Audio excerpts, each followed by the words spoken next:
Hello, I'm Lance Zimmerman with the Cattle Facts Closing Bell.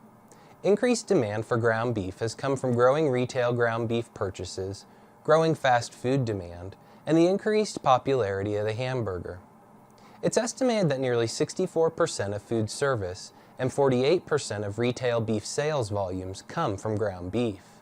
The additional demand for lean grinding beef has become a major source for increasing value and price for beef in recent years. Beef and dairy cull cows continue to be the primary source for U.S. ground beef supplies. However, production has become increasingly more dependent on fed cattle supplies to meet additional demand. In the last 10 years, the industry's produced 50 pounds more lean ground beef from fed steers and heifers. These additional pounds sourced from fed cattle have also come at an increased value since 2009. The combined value of 50, 73, and 85% lean trimmings have added nearly $70 per head to the value of a fed steer.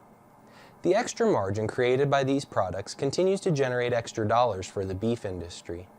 In the next few years, CattleFacts estimates the number of available cull cows will decline as producers become more likely to expand cow herds. Imports of lean grinding beef from Australia and New Zealand will likely increase, but not at levels high enough to offset the lower domestic production. Stronger ground beef demand and tighter available supplies will likely lead to even higher prices for cull cows and lean grinding beef.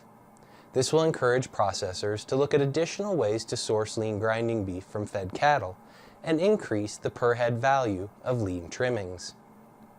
Now, your weekly market update. Trade has yet to develop in the cash-fed cattle market as of recording time, but expectations are for prices to be mostly steady. Feeder cattle and calf prices continue to move aggressively higher. Feeder prices increased $2 to $3 higher on average, with lighter calves being priced considerably higher. Demand is strong for replacement females, and higher quality offerings are bringing a premium in the marketplace. Box beef prices continue to move lower, and sale volumes were steady at best. Choice beef lost around $5 per hundredweight, while select dropped around $2.50. Corn prices were mostly steady early in the week. However, the USDA crop production report on Thursday revised harvested acres and yield higher, sending March, May, and July corn futures prices down the limit. Looking forward, the market will continue to face pressure from stronger winter-fed cattle supplies and slower domestic beef demand. Assuming steady prices for this week's fed cattle trade, prices will likely be steady to $1 softer, with trade around $120 per hundredweight in the South.